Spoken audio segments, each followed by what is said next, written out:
born in Cincinnati, and at the young age, around 12 years old, at that time we had a lot of home service bakery trucks in the city. And I met the man that had the route in our area, and he hired me to chase the loaf of bread to the houses. Oh, okay. So I would take a loaf and help him on the routes, and I would go back to the bakery. And by going back to the bakery, I met the owners of the bakery, and they did not have any children.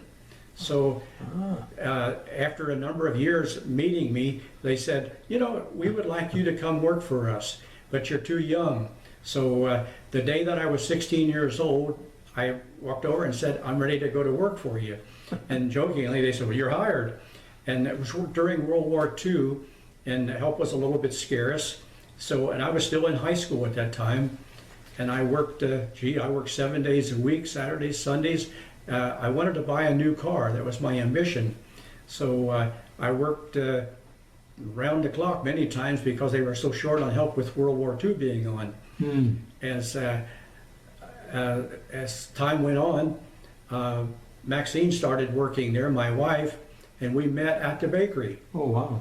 Okay. And so I couldn't make up my mind what I wanted to do in the bakery, and since I was kind of like their long-lost son that they needed or wanted, they let me work almost any place I did. So by the time I was ready to go in service, I was kind of well-rounded in the bakery because there weren't many jobs that I hadn't done, from cleaning pans to running the ovens. So, but in 1951, I got my notice that I was being drafted, and Maxine and I were already engaged at a young age to future marriage. So we decided, well, let's go ahead and get married. So actually, I was married when I was drafted. And I was drafted on November 28, 1951. And left the bakery, of course, went in service.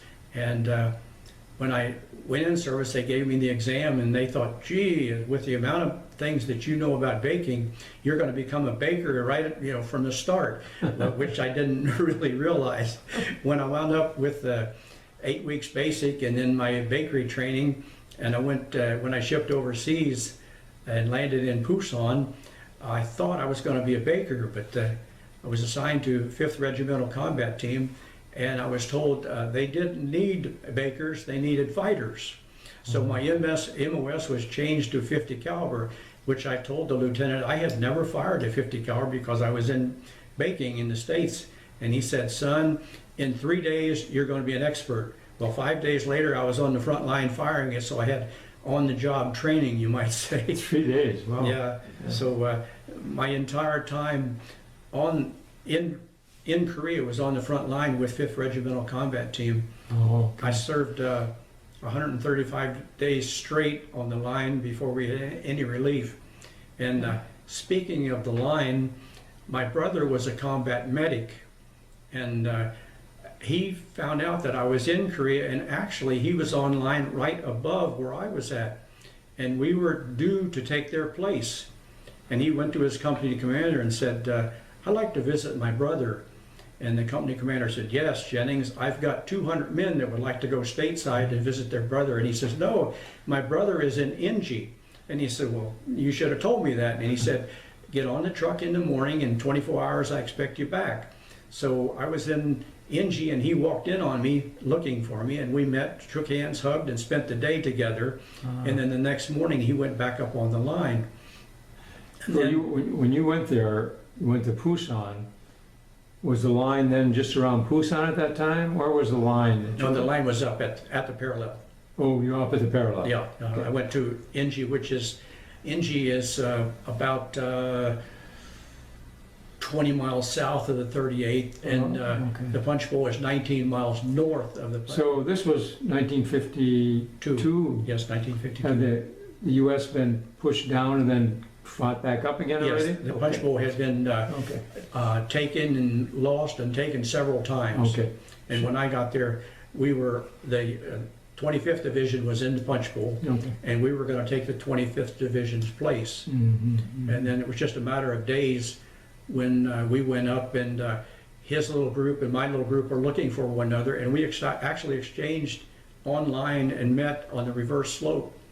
And we shook hands, hugged, and he went south and I went north. So, and that is a very memorable night, because the very first night I was online, it was in the middle of the night and I really didn't know what I was in for. And at that time, after we were online for maybe 2 or 3 hours, we had what we call a mad minute.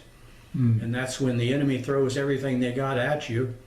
And then on a certain signal, we do the thing back to them. Well, I wasn't aware of what a mad minute was, and I didn't even know where I belonged.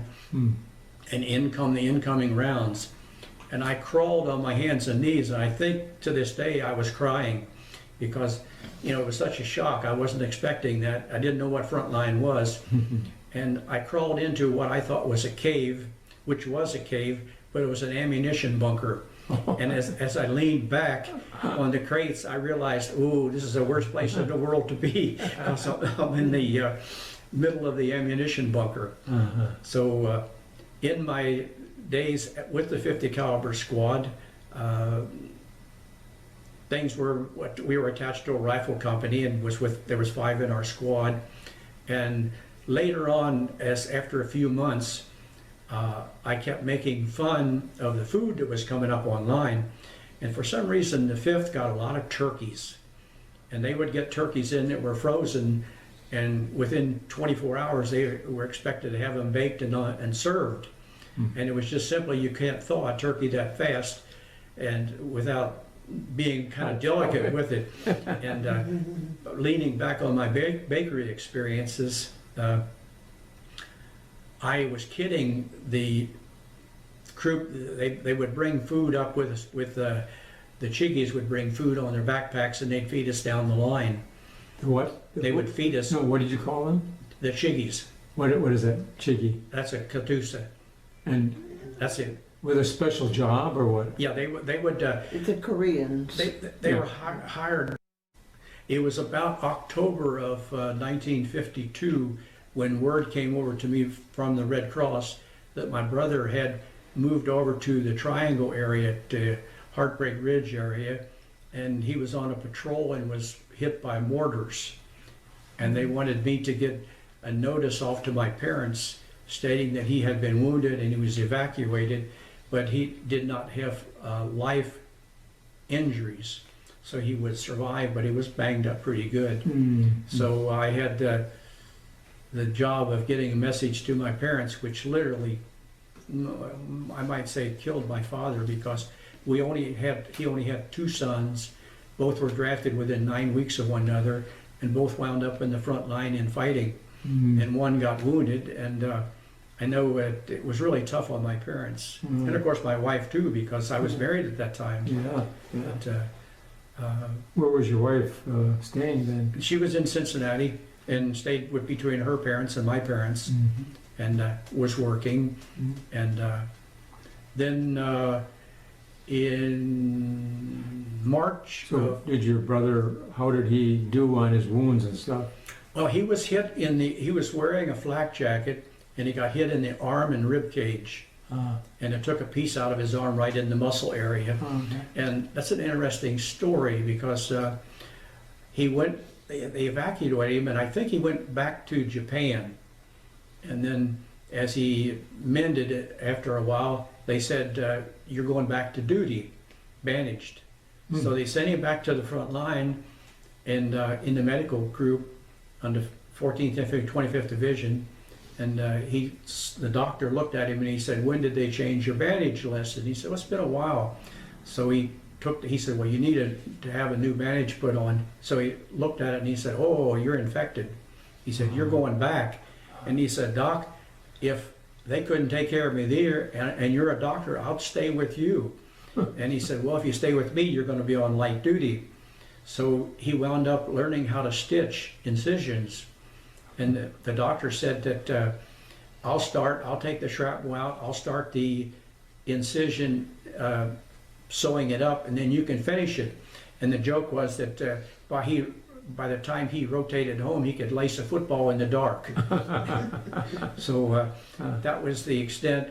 And then he stayed there because he was low on points because he had left all the time in the hospital. So I came home actually before he did. Okay. And then I left in March of '53 and came home and was assigned to, well, of course, I met my wife, and we took a 30-day leave. We went a late delayed honeymoon and then returned, went to Atterbury, and they were closing Atterbury down in Indiana, which was only about 100 miles from where we lived.